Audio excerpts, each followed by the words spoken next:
Hello दोस्तों, हमारे YouTube channel में आपका फिर से एक बार से स्वागत है।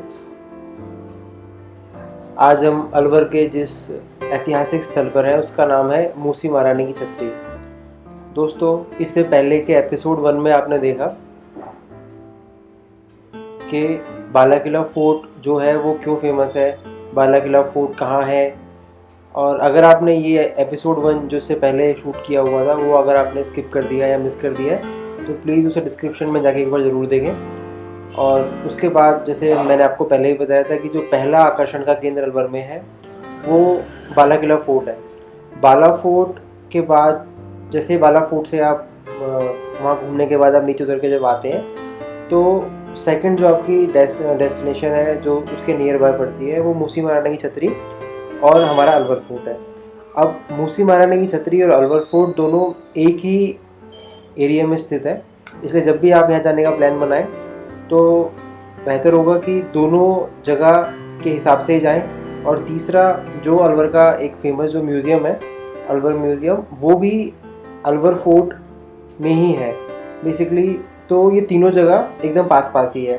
और जैसा हमने आपको बताया था पहले कि जो एपिसोड 1 में आपने देखा कि जो बाला फोर्ट है वो हमारा एक सर्टेन हाइट के ऊपर है।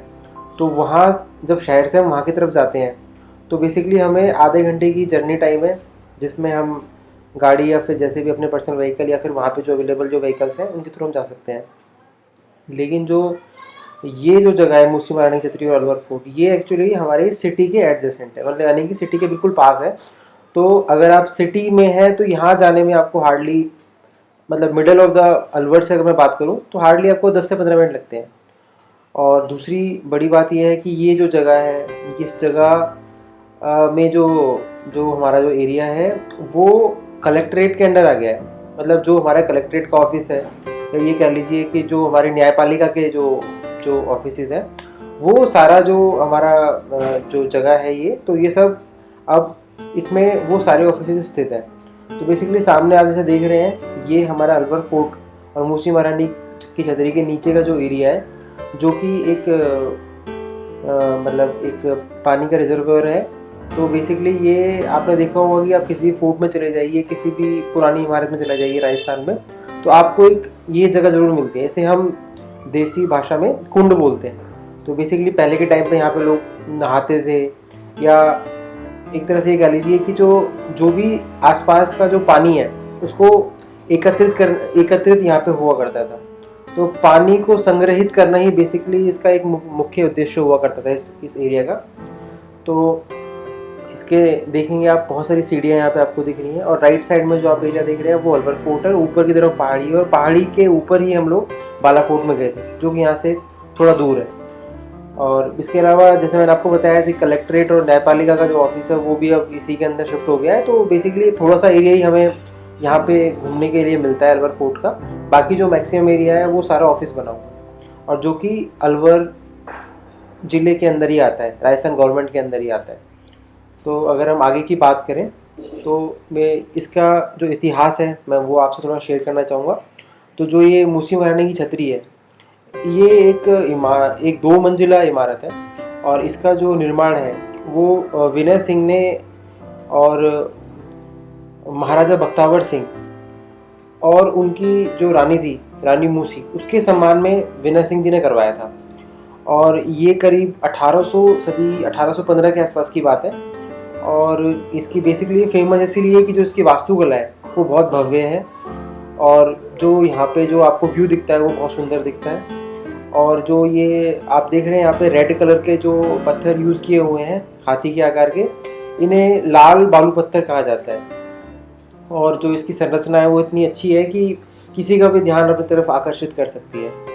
और ये जो मूसी महारानी की छतरी है, इसका जो ऊपर का एरिया है, तो जो अभी जैसे आप देख पा रहे हैं, तो जो ऊपर का जो वाइट कलर का जो आपको एरिया दिख रहा है इसका, तो ये वाइट कलर का जो एरिया है वो ये उसी पत्थर से बना हुआ है जिसे हम संगमरमर के नाम से जानते हैं। तो जैसे आपने देखा होगा, आप कभी ताजमहल अगर गए हैं तो ताजमहल में जो आपने वहाँ पे जो स्टोन देखा है वो ये उसी सेम संगमरमर से बना हुआ है। और इसकी जो छत है वो गोल छत, और शानदार जो ऊपर पट्टी है, मेहराब है, तो ये बहुत सुंदर दिखाई देती है।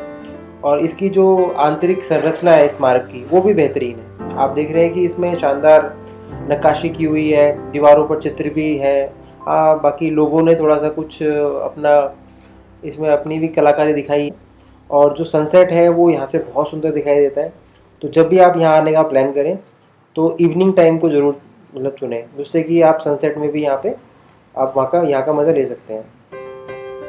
और इसके अलावा अगर मैं थोड़ा सा डिटेल में इसकी बात करूँ तो मूसी महारानी की छतरी का जो इतिहास है वो आज से नहीं है, वो 200 साल पहले से है। क्योंकि इसका निर्माण जो है वो करीब 1815 में हुआ था, जो कि महाराजा बख्तावर सिंह और उनकी रानी जो थी मूसी, उनके स्मृति के रूप में इसका जो निर्माण था वो उस टाइम के राजा ने करवाया था। तो इसका जो आर्किटेक्चर है उसके बारे में मैं आपको बताता हूँ। इसका जो आर्किटेक्चर है वो बहुत सुंदर है, बहुत शानदार है।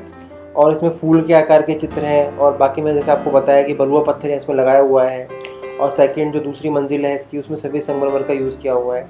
तो दोनों के मिश्रण से बहुत ही लाजवाब एक नक्काशी और वो सब की हुई है। और इसकी जो पहली मंजिल है उसमें बलुआ पत्थर लगा हुआ है, और ऊपरी मंजिल जो मैं जैसे आपको बता रहा था सेनोटाफ बोलते हैं, उसमें सफ़ेद संगमरमर का यूज़ किया गया है। जब भी आप कभी इस पे विज़िट करने का सोचें तो ये नॉर्मली तो खैर पूरे टाइम खुली रहती है, लेकिन सुबह 9 बजे से शाम के 7 बजे तक लोग मोस्टली यहाँ पे आते हैं। और इसकी जो मतलब अगर आप मूसी महारानी छतरी में जाएंगे तो इसके जो प्रवेश शुल्क है वो नहीं है, एंट्री फ्री है इसकी। तो बेस्ट टाइम जो जैसे मैंने आपको बताया था कि इसका जो बेस्ट टाइम होता है घूमने का वो अक्टूबर से मान के चलिए आप, और बाकी आप पूरा मार्च तक यहाँ पे घूम सकते हैं। और लोग भी नॉर्मली इसी टाइम पे यहाँ पे आते हैं, क्योंकि जो यहाँ पे उस टाइम का टेम्परेचर है वो काफ़ी कम हो जाता है और मौसम ठंडा रहता है और घूमने में मज़ा आता है। बाकी गर्मियों में अगर आप आएंगे तो जैसे दिल्ली से अगर सपोज आप आते हैं तो दिल्ली में जिस तरह की धूप पड़ती है वैसा ही कुछ मौसम यहाँ पे होता है। बस थोड़ा सा ये है कि ह्यूमिडिटी थोड़ी सी कम होती है, अदरवाइज मौसम में कुछ खास फ़र्क नहीं है। और उसके अलावा इसके आसपास अगर आप देखें तो काफ़ी सारे होटल्स हैं यहाँ पे, लो बजट से लेके हाई बजट तक, मतलब 500-700 रुपये की अगर आप बात करें तो उतने से भी होटल स्टार्ट हो जाते हैं, और 2-3 हज़ार रुपये तक के होटल आपको मिल जाते हैं। अगर नॉर्मल अगर आप कपल हैं या फैमिली के साथ में आते हैं तो 1-1.5 हज़ार रुपये का मान के चलिए आपको इतने में होटल अच्छा खासा मिल जाएगा। और यहाँ पे जो फेमस जो खाने की चीज़ें हैं वो जैसे कि अलवर के जो फेमस जो डिशेज़ हैं वो आपको सब यहाँ मिल जाते हैं। और उसके अलावा मतलब जैसे यहाँ का फेमस तो आपको पता ही है, दाल बाटी चूरमा है, रबड़ी है, लस्सी है, गट्टे की सब्ज़ी है, ये सब यहाँ पे बड़े आराम से मिल जाता है आसपास। और उसके अलावा आप मनचाहा अपना नॉर्थ इंडियन खाना या साउथ इंडियन खाना जो भी आप चाहें वो आजकल तो आपको पता ही है हर किसी रेस्टोरेंट में हर तरह की चीज़ें मिलती हैं, तो आपको सब मिल जाएगा। और आप यहाँ कैसे पहुँच सकते हैं, तो ये जैसे मैंने आपको बताया कि अलवर सिटी में ही स्थित है, तो यहाँ पे आप ट्रेन से जा सकते हैं, क्योंकि ट्रेन का जो आपका अलवर का जो स्टेशन है वो बहुत ज़्यादा दूर नहीं है यहाँ से। और बाकी बाई रोड आप आ सकते हैं यहाँ पे। अगर दिल्ली से आप आ रहे हैं तो 2-2.5 घंटे का रास्ता है अलवर का, अगर आप बॉर्डर से बात करें या अगर हम बात करें गुड़गांव के आसपास से। दोस्तों, आपको अगर ये वीडियो अच्छा लगा तो प्लीज़ वीडियो को लाइक करें और हमारे चैनल को सब्सक्राइब करें। Thank you so much.